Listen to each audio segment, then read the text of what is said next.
Сәлематсыздар ма, каналыма хош келдіңіз. Бүгін мен жасылу жолдары өте оңай пирог жасап көрсететін боламын. Бұның мөлшерлерін кесемен мөлшерлейміз, көз мөлшерімен қыздар. Граммен емес. Алдын ала 2 жұмыртқамызды аламыз. Ыдысымызға құйып аламыз 2 жұмыртқамызды. Дәл осылай. Үстіне қантын саламыз. Кесе толмаған қыздар. Жақсылап миксерлеп аламыз 2 жұмыртқамызды. Өте тамаша пирог қыздар. Менің каналыма тіркеліп, менің дамуыма үлестеріңізді қосып кетіңіздер. Міне дәл осындай болып, қанты ерігенше миксерлейміз. Айранды құямыз. Менің айраным дүкендікі, қолдікі емес қыздар. Айранды миксерлеп болғасын сұйық майды құямыз. Жарты кесе. Қаласаңыз, сармай салсаңыз да болады. Дәл сол мөлшерде, комнатный температурада. Енді қопсытқышымызбен ұнымызды салып жібереміз қыздар. Ұнға араластырып салсаңыз да болады, осылай салсаңыз да болады. Бәрібір ол ештеңе етпейді қыздар.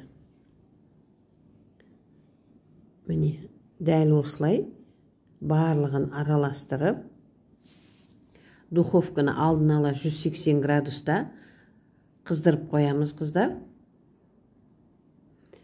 Міне массасы дәл осылай болып шығады.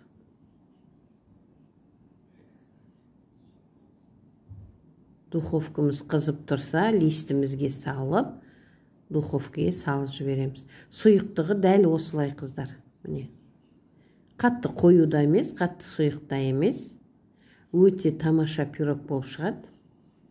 Міне осы листке салатын боламын. Әркім өзі білет, қалауынша қандай листке салсаңыз да, ол айырмашылығы жоқ қыздар.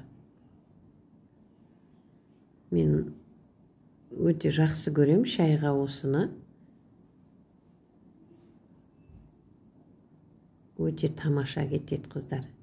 Міне дәл осылай барлық жеріне сұйықтығымен апарып, қамыр текістеп жіберіп, духовкаға саламыз. 180 градуста пісіріп аламыз. Міне өте тамаша пирогымыз пісіп шықты.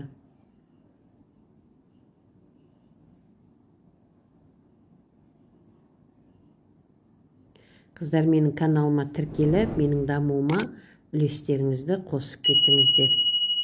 Міне өте тамаша, көлемі де биік қыздар. Менімен бірге жасап көріңдер. Менің каналыма тіркеліп кетіңдер қыздар. Бетіне қант қаласаңыз, қант сеуіңдер осылай. Әрі әдемі болады. Өзінің ішінде қанты да жетерлік қыздар.